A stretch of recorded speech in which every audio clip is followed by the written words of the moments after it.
Hello student, welcome to YouTube study myself Dinesh Yadav. आज के इस वीडियो में यूपी बोर्ड क्लास 12 फिजिक्स और फिजिक्स में आज देख सकते हैं चार मोस्ट इंपॉर्टेंट क्वेश्चन है। अगर आप बोर्ड एग्जाम 2022 देने वाले हैं तो इन चारों को मतलब कि तैयार कर लीजिए। इसमें से एक क्वेश्चन फिक्स है कि पेपर में आएगा। सबसे पहले मैं नंबर में दिखा दूं, यहाँ पे class 12 physics most important question.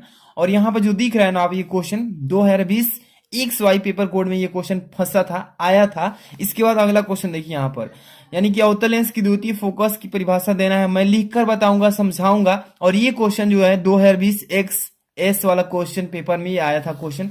इसके बाद अगला क्वेश्चन देख लीजिए, यहाँ पर आंख की संवेदन क्षमता काफी इजी है और इसको समझाऊंगा कैसे आपको बोर्ड एग्जाम में लिखना है, तरीका भी समझिए, आखिरी तक देखते रहिएगा। और ये क्वेश्चन 2021 HS वाला पेपर कोड में आया था।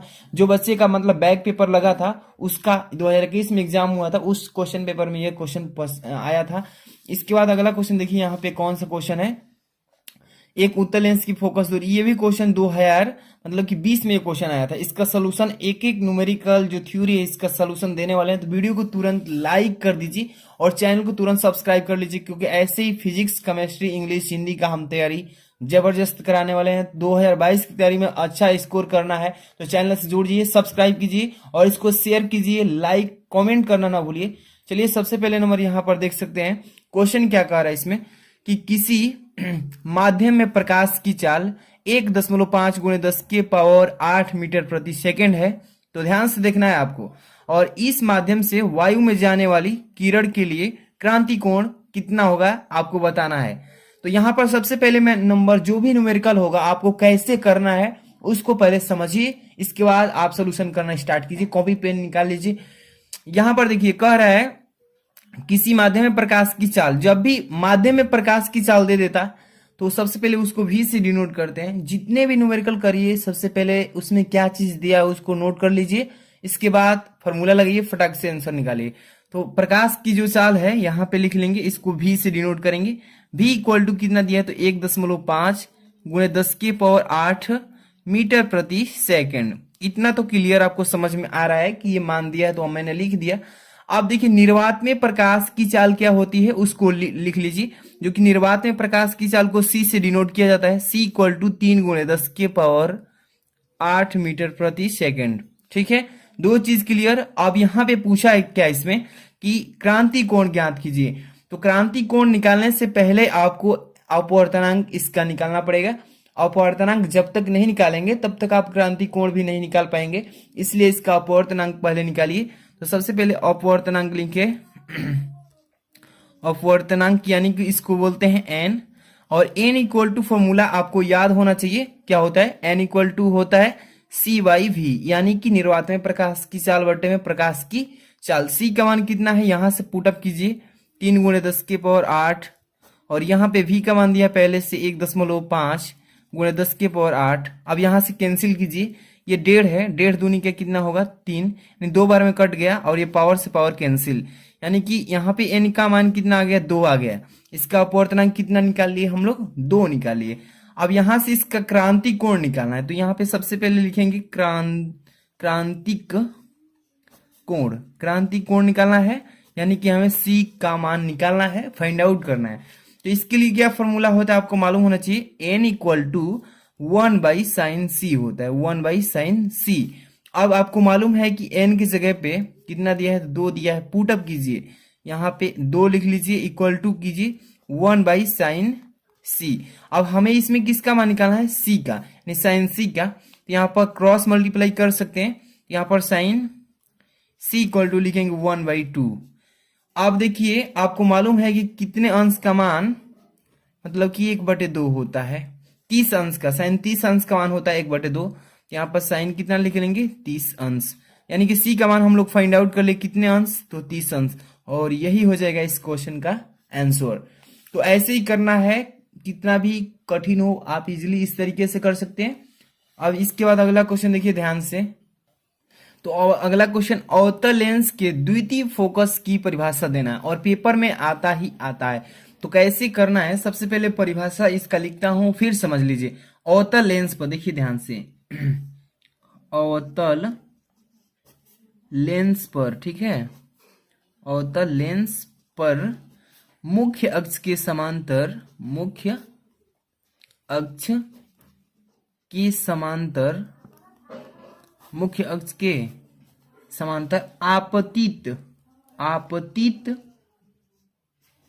होने वाली या आपतित होने वाली, यहाँ पे होने वाली किरणें किरणें अपवर्तन के पश्चात, अपवर्तन के बाद भी लिख सकते हैं, अपवर्तन के पश्चात भी लिख सकते हैं, अपवर्तन के पश्चात मुख्य अक्ष के, मुख्य अक्ष के जिस बिंदु पर, जिस बिंदु पर, बिंदु पर आपतित होती है, बिंदु पर आपतित, आपतित होती है यानी कि मिलती है, आपतित होती है, उसे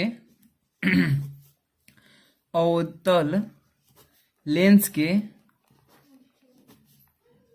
लेंस के द्वितीय फोकस, फोकस कहते हैं। ठीक है, कहते हैं। ध्यान से एक बार समझिए, फिगर देख लीजिए। अवतल दर्पण पहले नंबर, पीछे से कलई कर देते हैं यहाँ पे। ठीक है, और यहाँ पे एक हम मुख्य अक्ष खींच लिए। क्या बोल रहा है कि यहाँ से जो प्रकाश से आ रहा है वो भी मुख्य अक्ष के समांतर, तो ये हमारा मुख्य अक्ष बीच में खींचे, मुख्य अक्ष समांतर गया, फिर टकराया, यहाँ से घूम कर चला गया। ये जो है ना, यही इसका मुख्य अक्ष का मतलब द्वितीय फोकस कहलाएगा। जितने भी प्रकाश किरण जाएंगे टकराने के बाद इसी बिंदु से गुजरेंगे, जितनी भी जाएंगी सभी, तो समझ सकते हैं, इसी को बोल सकते हैं। ठीक है, अब इसके बाद अगला क्वेश्चन देखिए, काफी इंपॉर्टेंट क्वेश्चन, ध्यान से देखिए। एक एक क्वेश्चन आप लोग के लिए काफी इंपॉर्टेंट है। देख सकते हैं इसमें क्या पूछ रहा है कि आंख की समंजन क्षमता से अभिप्राय। ये क्वेश्चन क्लास 10th में भी आता है और क्लास 12th में भी आता है और 2021 में भी आ चुका है कि आंख की समंजन क्षमता क्या है, इसका परिभाषा लिखिए। तो आपको कैसे लिखना है कि देखिए, सबसे पहले नंबर आपको डिफिनेशन प्रश्न के अनुसार लिखेंगे ना तो एक भी नंबर नहीं कटेगा। यहाँ पर लिखेंगे कि नेत्र द्वारा, यहाँ पर लिखेंगे नेत्र द्वारा,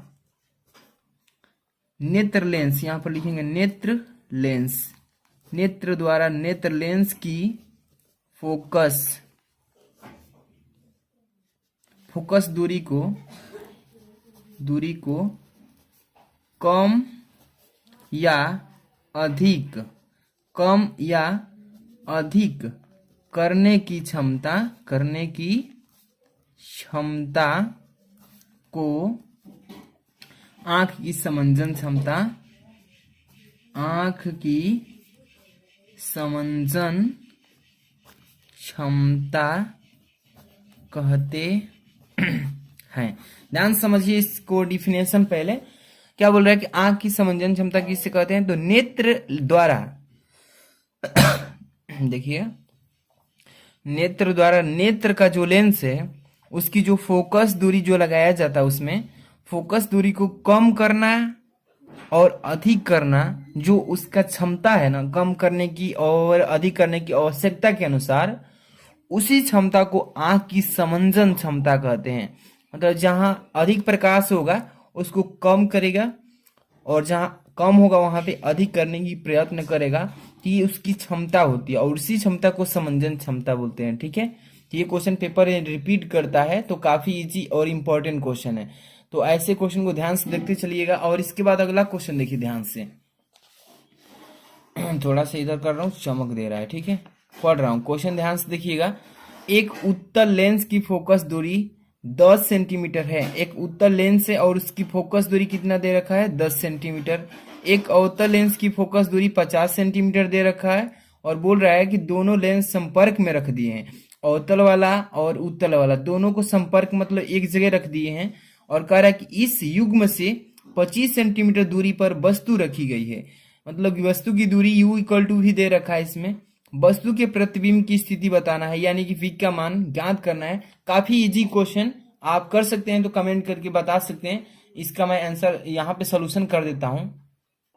तो ये सबसे पहले इसमें क्या दिया है इसको नोट करते हैं। देखिए, और उत्तल लेंस की फोकस दूरी 10 सेंटीमीटर, तो उत्तल लेंस को f1 मान लेते हैं, f1 मान लेते हैं। उत्तल लेंस का जो फोकस दूरी होती है धनात्मक हो जाता है, प्लस में 10 सेंटीमीटर लिख लिए।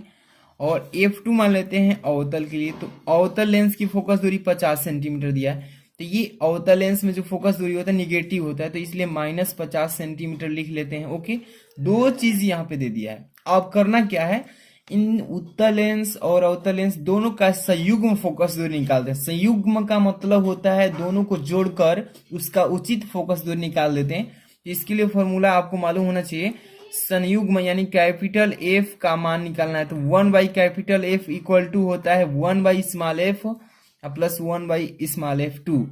ठीक है, 1 by capital F equal to 1 by, यहाँ पे 1/10 हो जाएगा, अब प्लस 1/F2 का मान कितना है, तो -50 हो जाएगा। ओके, इसका सोल्यूशन अगर हम करें तो यहाँ पे आ जाएगा ऊपर, टोटली दोनों का एलसीएम लेंगे तो 50 होगा, और 10 बचे 50 यानी 5, अब माइनस हो जाएगा 1, यानी कि 4 बटे का क्या होगा, 50 हो जाएगा। ठीक है, इसको काटेंगे तो 2 ऊपर हो जाएगा, नीचे 25 हो जाएगा। ठीक है, आप समझ पा रहे हैं, इतना हो जाएगा। इसके बाद इसका यानी एफ का मान 1 by capital F equal to 2/25 आया है, और कैपिटल एफ का मान निकालेंगे, क्रॉस मल्टीप्लाई करेंगे तो एफ इक्वल टू कितना आ जाएगा, तो एफ इक्वल टू आ जाएगा, यानी कि हमारा सीधा सीधा 25 ऊपर चला जाएगा, बटा के नीचे 2 आएगा, सेंटीमीटर में आ जाएगा। ओके, तो ये आ गया हमारा कैपिटल एफ का मान। अब प्रतिबिंब पूछा है, बहुत ही इजी क्वेश्चन है समझने वाले बच्चों के लिए।